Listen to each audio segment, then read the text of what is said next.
Yo, yo, yo. What's going on, team? This is Art, and I'm going to be going over the Arts Trading Setup 2.0. There's been quite a bit of changes made since the last time that I put out a Arts Trading Setup, how I set up my charts. So this video is going to be going over my new version of it and exactly what has changed, what I look at now, especially considering that the market has been absolutely wild since the last time we had our traded setup video. So let's get right into it. So firstly, I'm still using 9, 20, 50, 200 SMA. I am now incorporating the fib lines a lot more.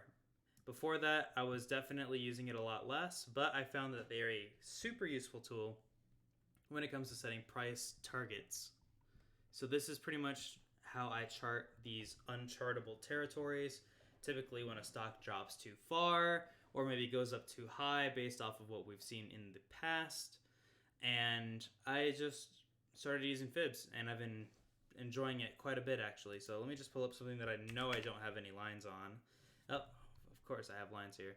Well, I guess for the sake of this example, here's Home Depot. Home Depot is topping up at 420. We failed the double top, and we broke down H pattern, and then headed even lower, especially with their earnings. And now they're sitting right on the floor at the 0% fib line. So notice we never really fall below here. Minus today, we did see slight sell-off down here. But now I know that if we fall further below this, $300 mark, we're going to definitely see a huge sell-off for Home Depot. So this is definitely a small tool that you can use, but I think is an extremely useful thing to have. Because, in the span of 327 to 300, you don't know anywhere other than using the SMA lines. But at least you know that the 300 mark is typically going to be your support. And this allows you to set up your risk and how much you're willing to put up for each move. So now I know, hey, I know that between 300 and 327, I can take anywhere from 305, 307, and then 314 as my profit targets going on the way back up in the case of the trend changing. Right now, we are losing a bit of buying pressure, and we're still sitting at the support line. So we'll see what happens tomorrow.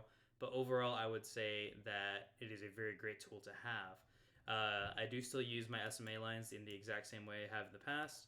Pretty much, I'm looking for these crossovers, 9 and 20. If we're sitting below both of them, you're typically going to see a sell-off. The moment you see these things get back above, you can see a small pump. But as long as the trend is low, you're going to continue seeing it go lower. That said as well, I'm now using a histogram for my MACD lines. Pretty much what this means is, let me just make that a little bigger. Not sure why it's like that. Pretty much using the MACD lines is waiting for crossover events. So this is a 5-minute chart. I'll put up a 1-minute chart. I think that would help me a little more. Or actually, I'll go to a different day because I feel like this past couple of days have been a little difficult to chart. So basically, here is a 1-hour chart for Home Depot. Notice we have a crossover event over here. And once it crossed down, we started heading lower, especially once we fell below the 20 and 9 SMA crossover. And notice we tried to get above the 9, we fell back below, tried, keep falling. But as soon as we broke above the 9, broke above the 20, we were able to ride up with this trend. But notice, since this crossover right here on the 21st, we have not crossed back up until the 25th. Once we headed to the 25th, we crossed up and held an uptrend up until the 26th. Pretty simple little system to use, but very powerful. I think overall, MACD is one of the best setups that you can use. This is the MACD crossovers or MACD two lines with the MACD histogram. Remember, MACD is the moving average convergence divergence. You're looking for those crossover events. That's your confirmation for your entry.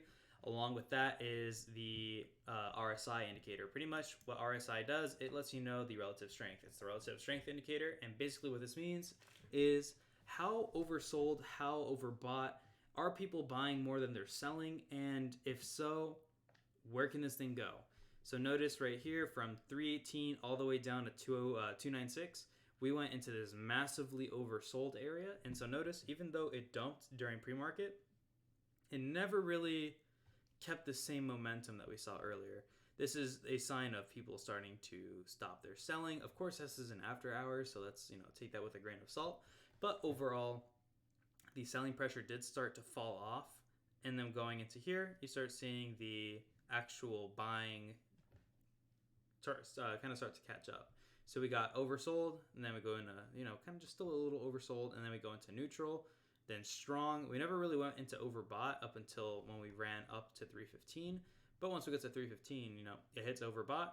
That's your signal. Hey, people are taking this thing parabolic. That's just like the technical indicator. That said, though, we hit the overbought and we fell right back down. That said, you might be wondering about these little green and red lines that I have on my charts. These are my auto support resistance levels. This is a custom indicator that I have for free for everyone in my Discord channel. I have the link in the description below for that. So when you hop into the Discord channel, just shoot me a message like, hey, Art, shoot me the auto trendline fib indicator, and I will be so happy. And this thing automatically, will run trend lines, channels, everything that you need. Automatically, you don't even need to draw them yourself anymore. It's that powerful. It's that strong. It's pretty sweet. That said, I also have another custom indicator down here. That is my that is my volume pressure analyzer. Pretty much all this thing does is tell you for each candle how strong it is, how many buyers versus how many sellers. I'd say it's fairly useful to use because this gives you an idea of, well, are there more people selling or more people buying for this candle? And it's just a little bit of insight that you can use when it comes to taking your trades. That said, I do want to go over, again, these sets of custom indicators. I do have my reversal script, and I'm pretty much done updating this thing, so I'm going to be releasing this as well. That said, though, I do want to go over a few things since this market has been absolutely wild. I do want to note that going into today, if you look at the majority of these candles, I don't know why it's sitting so flat. How strange. Well, I'll have to figure that out. I don't know why it's doing that. The overall trend today has just been absolutely horrifically red. And so it's kind of strange to set up support resistance levels when you're at these levels. So what I would note right here, just as a general trading practice for anyone watching, is keep an eye out for these crossovers. Again, 9, 20, and notice we also fell below the 50. And the 50 sat as support 1, or sat as resistance 1, 2, 3. We broke above and we sat on the 50 for here. We fell below, boom, boom, and we just keep heading lower because the 50 SMA is going to be our resistance level. Same with the 200-day moving average. You're really only using the 9 and the 20 for those crossover events, for those short-term trades. Also, another thing that I've been doing, I've been trading futures a little bit. It's been pretty sweet so far, but I would say that it is definitely something to look into. Again, notice our auto fib lines, or our auto support and resistance. We have a support line right here at pretty much 4,100. And notice we bounced a little bit, but we are still going to retest that. We are losing a little bit of selling pressure in terms of the actual MACD, in terms of the MACD histogram. But I am not fully convinced that this market heads up because of the overall setup. You look at this thing on a daily chart, and gosh, it looks absolutely horrible. Since January, we've been on a pretty steady downtrend. Notice we hit resistance at the top of our channel here, and we are just heading lower. I don't think we see much green going into May. I think that this month is going to be red. Historically speaking, it's typically a red month, and so I'm going to be looking at heavy short positions going into the future because overall, I would say that the market isn't giving us many opportunities to go long. Of course, there's going to be value buys, and of course, if you're buying long term, what's going on right now today is probably not going to matter. But for those who are doing day trades, who are investing swing trades, you should definitely keep an eye out on the trend overall. I think that is a very, very strong downtrend that we're currently sitting in, and it's going to take quite the catalyst to turn this thing around, in my opinion. Obviously, this is not financial advice. Do your own due diligence. Do what you need to do. Do your own technical analysis, fundamental analysis. But that is my personal opinion. That is how I'm going to be playing this thing going into the future. That said, I appreciate everyone who's been tuning into the live streams.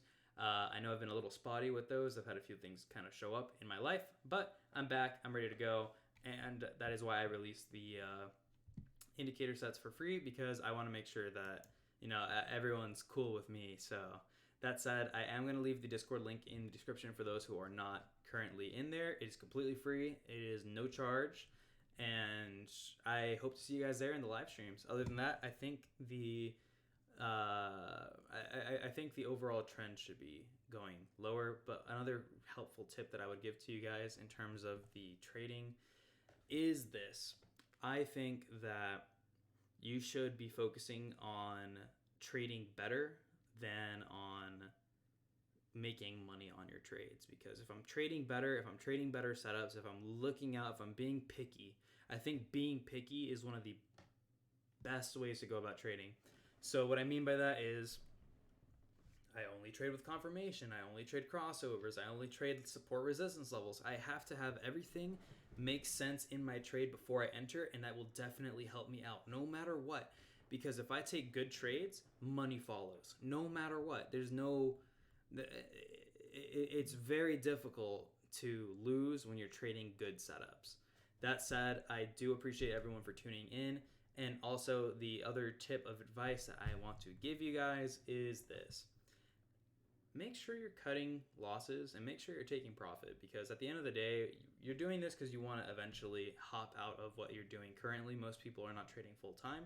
I trade full time and I make sure I pay myself. I think that's one of the most important things. You need to treat this thing as a business. You need to track your daily score. How much did I do today? Where did I start? Where did I stop? And overall, where am I going to try to end this week? I need to set up my goal, whether it be I need to make $2,000 a day, or if it's I need to make $1,000 a day, $500 a day, no matter what at my account size, I need to do XYZ thing to reach my goal. If I need to get to PDT rule, I need to take safe trades. I need to get my X amount of dollar account to this amount. And once I get to this account size, I need to take trades that are safer. I need to scale correctly, and I need to make sure I'm taking profit and cutting losses short. I think that is the most important piece of advice that I can give you guys. Overall, I would say if you can very, very, very, very, very nitpick your trades, you can definitely be profitable in this market. That said, I appreciate you all for tuning in as usual, and I will see you guys in the next video. Peace.